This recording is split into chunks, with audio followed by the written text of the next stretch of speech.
Welcome to Start Studies course. Shushmita here. I hope you must have subscribed to my channel. If not, please do subscribe because it will help me to pay attention to my channel much more than ever, because I also get notified when you subscribe my channel. So today we are going to study acceleration, which is another part of kinematics. Let's get started, and please do not forget to watch, subscribe my channel as well as share with your friends.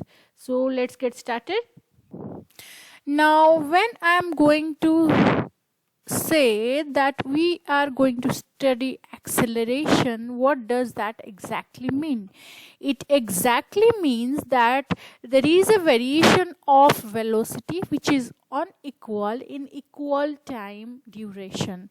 Now it may suggest that it is non-uniform motion of an object. Okay, then it will lead to acceleration. Now you must have been aware of the fact that acceleration is a vector quantity and we denote it by a arrow, and its SI unit will be meter per second square. In CGS unit it would be centimeter per second square. Well, if it is necessary, we can also convert in kilometer per hour square, but if that is absolutely necessary and all the units are in that same system. So what is acceleration basically? It is defined as the ratio of change in velocity. Acceleration is basically change in velocity divided by the change in time duration. That means starting from the time 5 seconds to 10 seconds, then I have to do 10 minus 5, and change in velocity means I will give velocity at 5 seconds, velocity at 10 seconds. I have to give those velocities, then it will give me, the ratio will give me the acceleration. So basically acceleration is change in velocity divided by the time taken. It is a vector quantity, remember, that's why we are putting a arrowhead, because it is a vector quantity. That means it has got magnitude as well as direction. You must have been aware of it. If not, you must go to scalar and vector videos of mine to refer to them, what are vector quantities. Now if I say that the acceleration, the value of acceleration, it can be 0, positive and negative.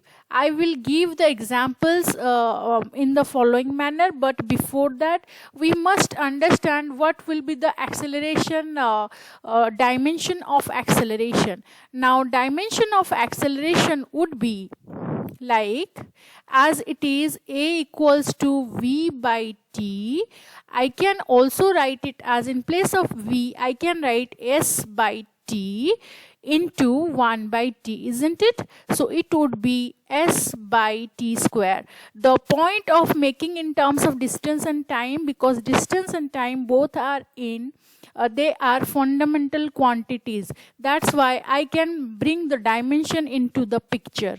So there is no mass constant, so I will make m 0.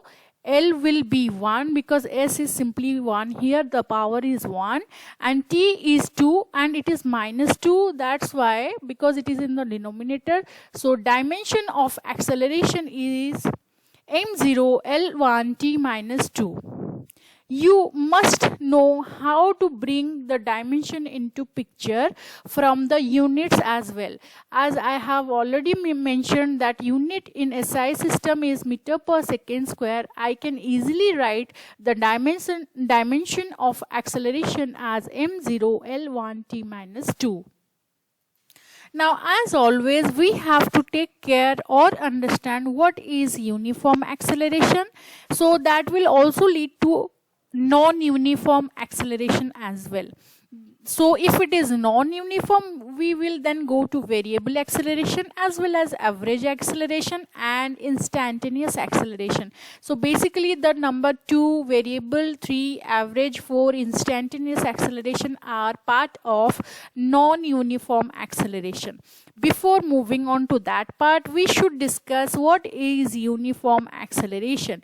Uniform acceleration means the velocity changes by equal amounts. That means the change in velocity, the delta v remains same. Delta v means v2 minus v1 with arrow vector, of course. So the delta v, the change in velocity with respect to change in time, should remain constant at all times. Then it will be told as uniform acceleration.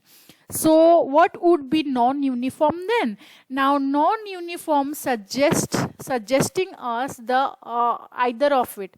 One is that the change in velocity is different in equal intervals of time, or the change in velocity is unequal as well as the change in time duration is also unequal. So it can be either of the two. So the object is moving with a variable acceleration if its velocity changes by unequal amounts in equal interval of time. So this will lead to variable acceleration. That means this v2 minus v1 keeps on changing. Okay, although you are keeping the time duration constant. Okay, so then it would be suggested that it is having variable acceleration. Now best example for this, it is when a body is moving in a circular path. At each point the acceleration is being different. So and uniform acceleration means you are having a constant acceleration, so the graph will be linear one, like I said in the graph table in previous video. You can refer to that also in my video. I'll put the link here. What is average acceleration? Now when we discuss about average acceleration, it would be a average. And what would be that? That would be total change in the velocity. You have to calculate the total change in the velocity from starting from the beginning to the end. That means initial to the end final, and the total time taken. So you should take all the velocity into account, total change in velocity divided by total time taken. So that would give you delta v total delta t over delta t. So this will give you average velocity. Now if we discuss in terms of graph how it will happen. Now if I am discussing average acceleration, we should bring the graph into picture, of course. I am drawing a curve like this. This is a graph. T is in the x-axis as always, and velocity in y-axis, and this is the increasing acceleration curve, and the slope of this one I'll give us. This is the slope, and the point will give me the acceleration as I discussed in the previous video. So this tan theta, this one, this is the theta. This tan theta will be, why it is tan theta? This tan theta is the slope of the straight line AB we are drawing here. Now I am taking 2 points here. Let it be 1 point here. So tan theta will be V2 minus V1 divided by T2 minus T1. So I can also say it is the average acceleration or instantaneous acceleration. So I'll come to that, but before that we should understand what is average acceleration first graphically. Now you can see the graph I have drawn here. We are having a velocity time graph where we are increasing the acceleration on a variable rate. So the graph is like this, curved on, because somewhere it is going linear, somewhere it is exponential high with time. So let's take 2 points A, B and draw a straight line which is basically the slope to this curve. Now if it is so, let A1 has 2 coordinates. One is here for the time axis, one is here for y axis, for velocity axis. Similarly, B has got 2 coordinates.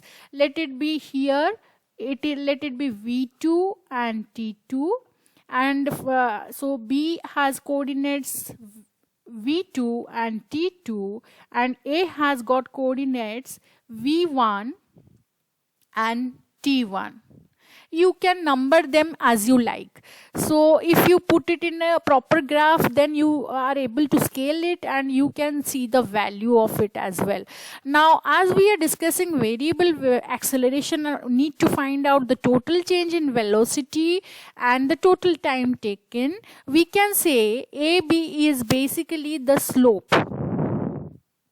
This is the slope drawn to the curve, okay, and that would be equals to tan theta by the formula.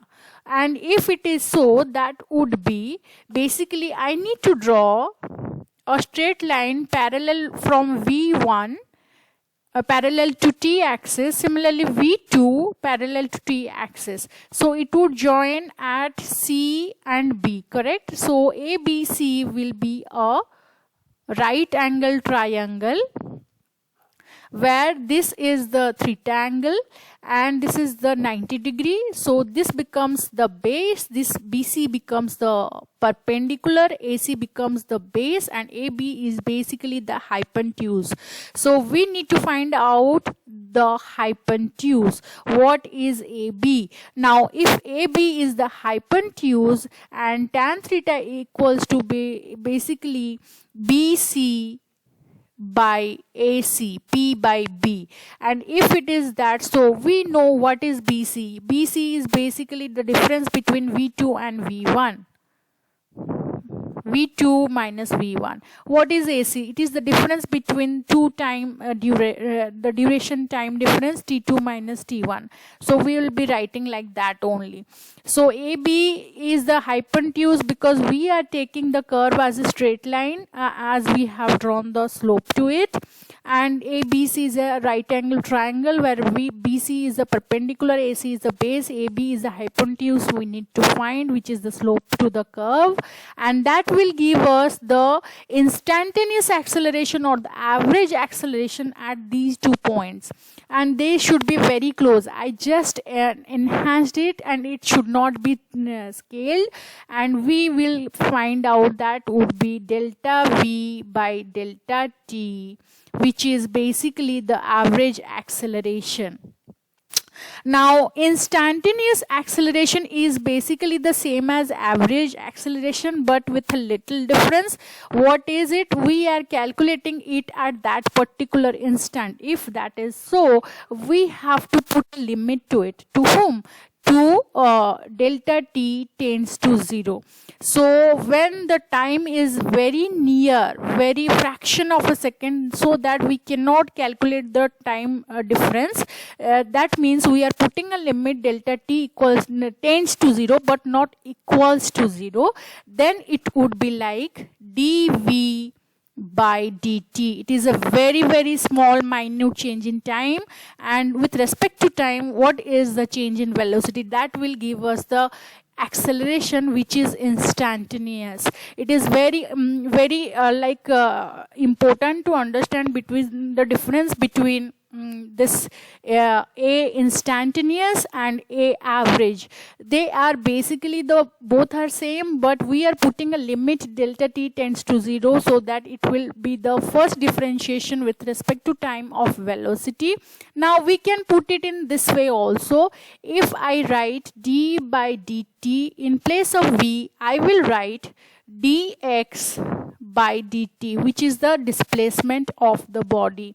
So that will become d square x divided by dt square. This is the second order derivative of displacement. So the instantaneous acceleration is basically first time derivative of velocity with respect to time, or the second time derivative of position with respect to time. So these two you should remember. I hope you understood it also. And instantaneous acceleration is also defined as the slope of the tangent to the velocity time graph, as I have shown here. Okay, at a position where the in time becomes, the time difference becomes zero, or at a given instant of time. Now if a body is moving with like a uniform acceleration, then instantaneous acceleration, uniform acceleration, average acceleration all remains the same. In the next video we will discuss what are the formulas related to a uniformly accelerated motion, which are basically equation of motion.